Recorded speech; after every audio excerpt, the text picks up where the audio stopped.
یہ کہتے ہیں کہ ویٹر کے کوٹ کے پیچھے تھوڑا سا کٹ لگا ہوتا ہے، جب سجدے اس کو پہن کے اگر سجدے میں جائیں تو پیٹھ بعض اوقات ظاہر ہوتی ہے، تو نماز ہو جائے گی کہ نہیں ہوگی؟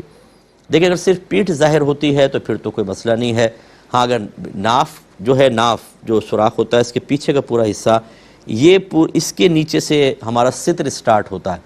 تو اگر فرض کر لیں کوٹ اوپر ہو جاتا ہے یا ہٹ جاتا ہے اور اتنا نیچے ہو جاتی ہے پینٹ وغیرہ کہ یہ ستر کا حصہ ظاہر ہو جاتا ہے، تو پھر نماز پہ ضرور فرق پڑے گا کہ اگر جو بھی ستر کا مقام ہوتا ہے اس کے 1/4 حصہ 3 بار سبحان اللہ کی مقدار کھلا رہ گیا تو نماز فاسد ہو جاتی ہے.